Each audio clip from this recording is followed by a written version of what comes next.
नमस्कार दोस्तों, वर्धन मंत्रा की इस ऑनलाइन प्लेटफॉर्म पर आप सभी का फिर से स्वागत है। दोस्तों, हमारी जो संवैधानिक निकायों की श्रृंखला चल रही है उसी कड़ी में आज हमारा तीसरा टॉपिक है अनुसूचित जातियों के लिए राष्ट्रीय आयोग। इसमें हम आज इसकी पृष्ठभूमि, इसकी संरचना, इसके कार्य, इसकी शक्तियां, आयोग का प्रतिवेदन एवं अन्य तथ्यों के बारे में चर्चा करने वाले हैं। और अंत में मैंने क्या किया है कि अनुसूचित जातियों के उत्थान के लिए जितने भी अन्य संवैधानिक प्रावधान हैं, उपबंध हैं, उन सबको मैंने एक जगह कर दिया गया है। उसको भी संक्षेप में देख लेंगे ताकि परीक्षा उपयोगी दृष्टिकोण से जितने भी प्रश्न हो वो ना छूटे। चलिए हम अपने श्रृंखला की शुरुआत करते हैं। राष्ट्रीय अनुसूचित जाति आयोग एक स्वायत्त संवैधानिक निकाय है। स्वायत्त संवैधानिक निकाय है जो क्या करता है, एससीज के हितों की रक्षा के लिए कार्य करता है।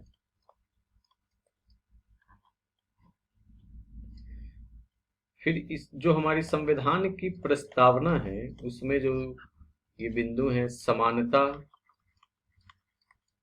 व न्याय, इसी को पुष्ट करने के दृष्टिकोण से क्या किया गया है, संविधान के भाग 16 में ये शीर्षक बनाया गया, कुछ विशेष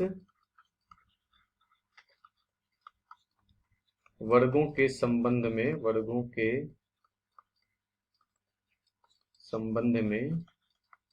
विशेष उपबंध। भाग 16 का शीर्षक है ये। इसके अंतर्गत जो अनुच्छेद हैं वो 330 से 342 तक अनुच्छेद रखे गए हैं। इसी में से एक अनुच्छेद है 338 जो किससे संबंधित है, राष्ट्रीय अनुसूचित जाति आयोग से संबंधित है। अब इसकी हम पृष्ठभूमि पर नजर डालें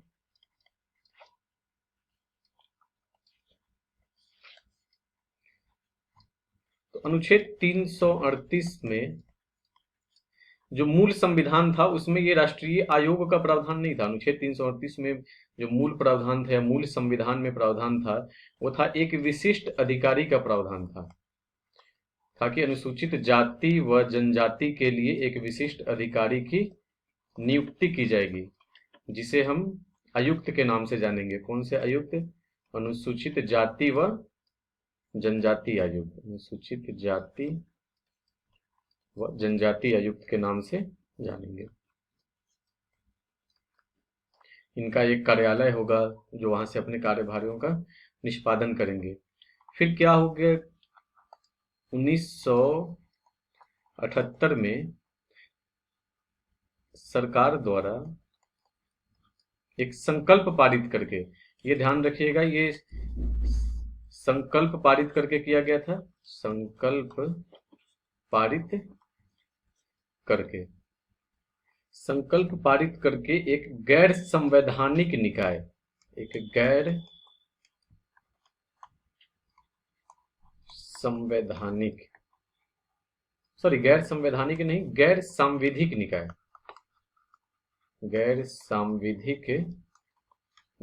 की स्थापना की गई, जो किसके लिए कार्य करता है, राष्ट्रीय अनुसूचित जाति एवं जनजाति के लिए। फिर से क्या किया गया, 1987 में सरकार द्वारा फिर से एक संकल्प पारित करके यह संविधान में संशोधन नहीं किया जा रहा है, ना ही संसद द्वारा कोई विधि बनाया जा रहा है। क्या कर दिया जा रहा है, सरकार सीधे एक संकल्प पारित करके क्या कर रही है, एक यहाँ पे गैर सांविधिक निकाय की स्थापना की। फिर इसका नामकरण इस समय 1987 में चेंज करके कर दिया गया अनुसूचित जाति व जनजाति आयोग। इसका नाम क्या कर दिया गया 1987 में, अनुसूचित जाति व जनजाति आयोग। पुनः 1990 में सरकार द्वारा 65वें संविधान संशोधन अधिनियम द्वारा इस राष्ट्रीय आयोग को संवैधानिक दर्जा दिया गया।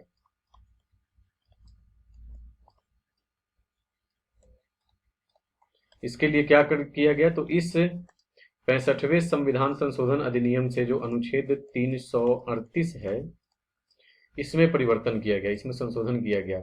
इसमें जो एक विशिष्ट अधिकारी था, विशिष्ट अधिकारी जो शब्द था, उसको रिप्लेस कर दिया गया। विशिष्ट अधिकारी शब्द को रिप्लेस कर दिया गया किससे, अनुसूचित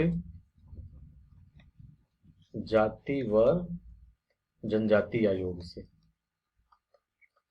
65वें संविधान संशोधन अधिनियम द्वारा अनुच्छेद 338 में परिवर्तन करके क्या कर दिया गया, एक विशिष्ट अधिकारी शब्द को हटाकर उसके जगह क्या कर दिया गया, अनुसूचित जाति व जनजाति आयोग।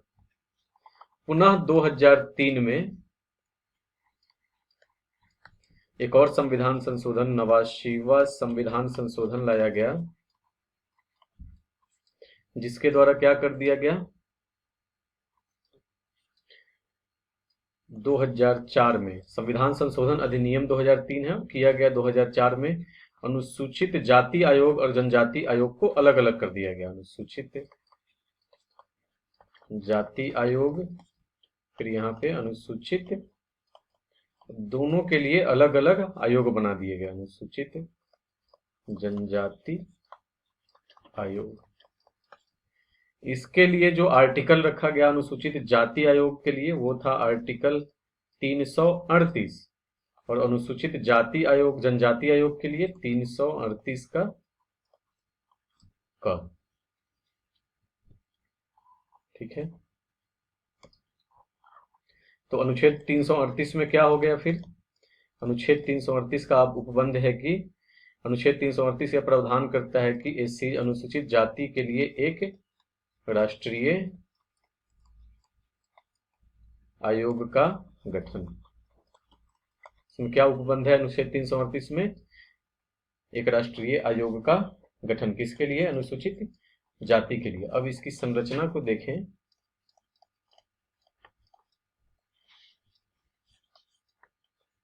तो यह 5 सदस्यीय है, एक अध्यक्ष है, वह उपाध्यक्ष सहित 5 सदस्यीय संस्था है। कितने सदस्य हैं, और 3 अन्य सदस्य हो जाएंगे, 3 अन्य सदस्य, कुल कितने सदस्य हो गए, 5 सदस्य। फिर इनकी जो सेवा शर्तें हैं,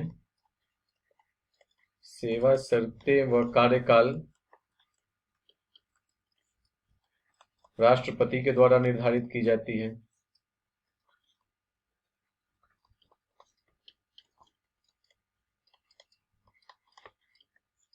इनकी नियुक्ति कैसे होती है, तो इनकी नियुक्ति राष्ट्रपति द्वारा हस्ताक्षरित, राष्ट्रपति द्वारा हस्ताक्षरित एक अधिपत्र से, या फिर कहें एक सीलबंद अधिपत्र के द्वारा, एक सीलबंद अधिपत्र या आदेश कहें, अधिपत्र के द्वारा की जाती है। इसके लिए आप आर्टिकल देखो, तो इसके लिए भी आर्टिकल 338 का ये 2 है, वो जो आयोग का गठन था वो 338 का 1 था, ये 338 का 3 है। अब इसका कार्य, आयोग कार्य क्या क्या करता है, तो इस समझ ही रहे होंगे, नाम ही अनुसूचित जाति आयोग है, तो अनुसूचित जातियों के हितों के संरक्षण, संवर्धन व निर्देशन का कार्य करेगा। क्या करता है कि अनुसूचित जातियों से संबंधित, अनुसूचित जातियों के जितने भी संवैधानिक प्रावधान हैं, संवैधानिक प्रावधानों के संरक्षण के सभी मामलों का, संरक्षण के सभी मामलों का अधीक्षण, निदेशन व समीक्षा कौन करता है, यही करता है। फिर एससीज के हितों का अगर कहीं उल्लंघन हो रहा है, हितों का उल्लंघन करने वाले किसी भी मामलों की क्या करता है, जांच करता है, किसी भी मामलों की जांच कर सकता है। फिर जो इसके एससीज के समाजार्थिक मतलब सामाजिक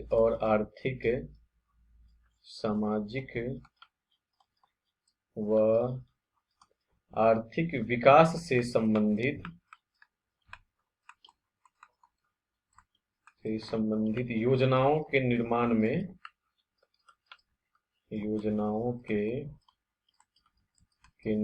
में संघ यानी कि केंद्र व राज्य को सलाह देता है। फिर राष्ट्रपति जी कोई कार्य सौंपते हैं तो उस कार्य को भी निष्पादित करता है। इसकी शक्तियां क्या हैं?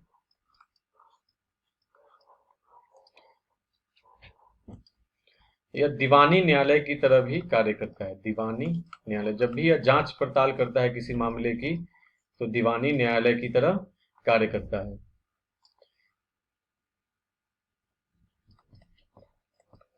मामले की जांच पड़ताल के समय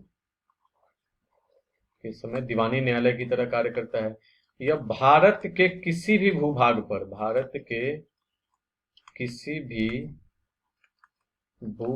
पर किसी भी व्यक्ति को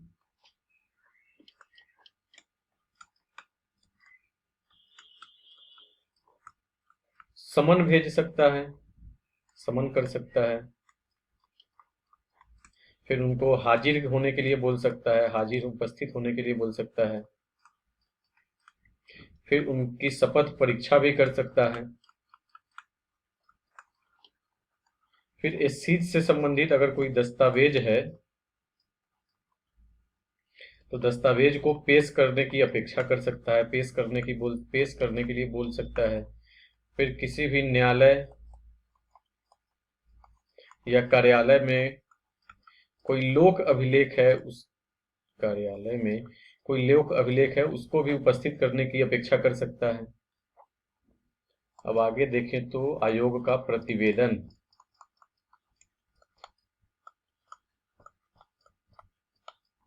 आयोग अपनी रिपोर्ट तैयार कर किसे देता है? रिपोर्ट व स्पष्टीकरण ज्ञापन किसे देगा? ये राष्ट्रपति को देगा। आयोग अपनी रिपोर्ट व स्पष्टीकरण ज्ञापन सहित राष्ट्रपति जी को देता है। राष्ट्रपति जी इसको संसद के दोनों सदनों के समक्ष रखते हैं, फिर उसके संबंधित राज्य के राज्यपाल को भेज देते हैं, प्रेषित कर देते हैं। और राज्यपाल क्या करते हैं? इसको राज्य विधानमंडल के समक्ष प्रस्तुत करते हैं। अब जो अन्य संवैधानिक प्रावधान है, पहले एक अन्य तथ्य देख लेते हैं। अन्य तथ्य यह क्या करता है कि संघ व राज्य से संबंधित सभी नीतिगत विषयों पर परामर्श करता है। या फिर संघ या राज्य को भी जो है एससीज से संबंधित, अनुसूचित जाति से संबंधित जितने भी विषय होंगे उनको आयोग से परामर्श करना है। फिर एक और यह काम करता है कि यह आंग्ल भारतीयों, जो कार्य यह अनुसूचित जातियों के लिए करता है वही कार्य इसे आंग्ल भारतीयों के लिए भी करना है। पहले यह कार्य ओबीसी के लिए भी करता था, ओबीसी और आंग्ल भारतीयों के लिए भी, लेकिन 2018 में 102वें संविधान संशोधन के द्वारा ओबीसी के लिए एक अलग आयोग की व्यवस्था कर दी गई। तब से इसे हटा दिया गया और क्या कर दिया गया, अब सिर्फ यह आंग्ल भारतीयों के लिए, यह जो कार्य अनुसूचित जातियों के लिए करता है वही सेम कार्य आंग्ल भारतीयों के लिए भी करता है। दोस्तों समय का अभाव है, इसलिए हमने इसमें संवैधानिक प्रावधानों की चर्चा नहीं की। हाँ, मैं एक आर्टिकल सबकी बता देता हूँ कौन कौन से अन्य संवैधानिक प्रावधान है। तो एक 15 का 4 है, 16 का 4A है, इसी से संबंधित है। 17 को भी इसी में रख सकते हैं। नीति निर्देशक तत्वों का 46, फिर 330, 332, 334, 335, 338 तो ये है ही। फिर 341 जिसमें राष्ट्रपति को अधिकार दिया गया है कि कौन कौन से जातियां अनुसूचित जातियों की श्रेणी में आएंगी, वो 341 में है। आप इन सभी आर्टिकल को देख लीजिएगा, नहीं तो मैं किसी अन्य वीडियो में अगले वीडियो में मैं इसको कोशिश करूंगा कि इसको सम्मिलित कर लूं। चलिए, मुझे लगता है आप लोगों के लिए सेशन लाभकारी होगा। धन्यवाद, मिलते हैं नेक्स्ट वीडियो में।